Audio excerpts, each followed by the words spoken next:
उत्तराखंड में लगातार कोरोना के मामले जो है वो बढ़ते ही जा रहे हैं। देहरादून में 4 नए मरीज मिले हैं, उधम सिंह नगर में 4 मरीज मिले हैं, वहीं नैनीताल में भी 1 कोरोना पॉजिटिव मरीज मिला है। तो लगातार संख्या जो है वो बढ़ती ही जा रही है, लगातार संख्या में इजाफा हो रहा है। तो उत्तराखंड में एक बार फिर से कोरोना का कहर देखने को मिल रहा है। लगातार जो संख्या है वो बढ़ती ही जा रही है, लगातार संख्या में इजाफा हो रहा है। 92 मामले हो चुके हैं, जिनमें से कई मरीज जो है वो ठीक होके घर जा चुके हैं। लगातार संख्या जो है उत्तराखंड में एकाएक बढ़ती ही जा रही है। और इस खबर पे ज्यादा अपडेट के साथ सौरभ भाटिया हमारे संवाददाता हमारे साथ फोन लाइन पे बने हुए हैं।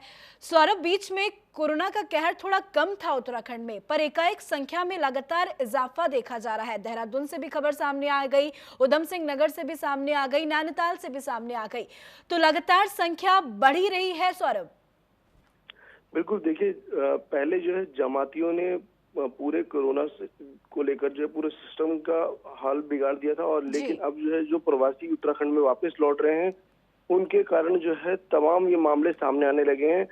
92 मामले अब तक जो है देहरादून में उत्तराखंड में सामने आ चुके हैं कोरोना के, जिसको लेकर खुद स्वास्थ्य विभाग भी सकते में चिंतित है कि आखिरकार प्रवासियों को लाने के बाद जो है कितना और अभी और बढ़ सकता है, क्योंकि आंकड़ा अभी महज जो है जो प्रवासी आए हैं वो 40 से 50 हजार ही लौट के आए हैं, जबकि इनकी संख्या 2 लाख है। ऐसे में इनकी संख्या और बढ़ने की भी बात सामने आ रही है कि अगर जब टेस्टिंग जो है और स्पीड पकड़ेगी तो और भी कोरोना के पॉजिटिव मामले आ सकते हैं। ऐसे में स्वास्थ्य विभाग के आला अधिकारियों ने टेस्टिंग की गति बढ़ाने के भी निर्देश दिए हैं।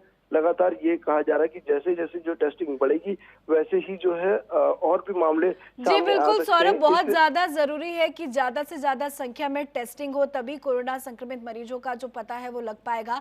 पर अभी फिलहाल की बात करें, भले ही दिशा निर्देश जारी किए गए हैं कि आगे चलकर टेस्टिंग को बढ़ाया जाएगा, पर प्रेजेंट की स्थिति में कितनी ज्यादा टेस्टिंग हो रही है सौरभ हर दिन?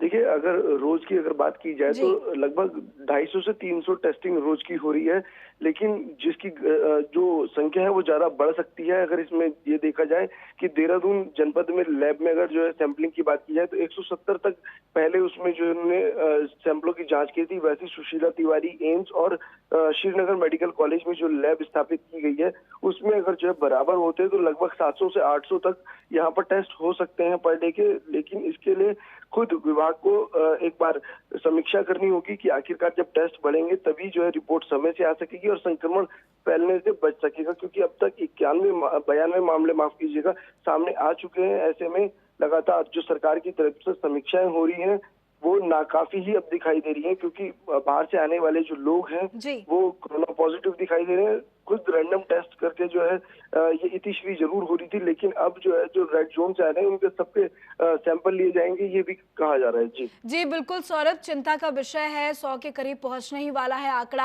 सौरभ, आपसे जानना चाहेंगे कि ये जो नए मरीज हैं जिनमें कोरोना की पुष्टि हुई है वो मरीज कौन है, क्या मजदूर हैं ये लोग? देखिए, जो बाहर से प्रवासी आ रहे हैं उत्तराखंड में, ये वो लोग हैं या उनके संपर्क में आए हुए हैं उनके परिवार के लोग हैं। अब ऐसे में जो है ये संख्या बढ़ना भी लाजमी है, क्योंकि ये लोग जब अपने घर आ रहे हैं, हालांकि इनके जो है टेस्ट लिए जा रहे हैं, इनको होम क्वारंटीन किया जा रहा है, लेकिन जब तक रिपोर्ट आ जा रही है तब तक जो है संक्रमण और भी ज्यादा फैल रहा है।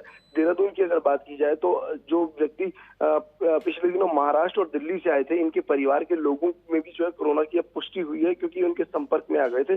तो लिहाजा खुद जो है सरकार को कोई ऐसी गाइडलाइन तैयार करनी होगी जिससे जो ये लोग अपने परिवार के संपर्क में भी ना आ सकें, क्योंकि कोरोना लगातार फैल ही रहा है। क्योंकि एक चेन है, अगर ये चेन बढ़ती चली गई तो ये संक्रमण बहुत ज्यादा बढ़ सकता है, जो भयावह स्थिति राज्य में पैदा हो सकती है। जी बिल्कुल सौरभ, भयावह स्थिति बनी रही है क्योंकि संख्या लगातार बढ़ रहा है और अब ये 100 के करीब पहुंचने ही वाला है। बहुत बहुत शुक्रिया सौरभ तमाम अपडेट के लिए।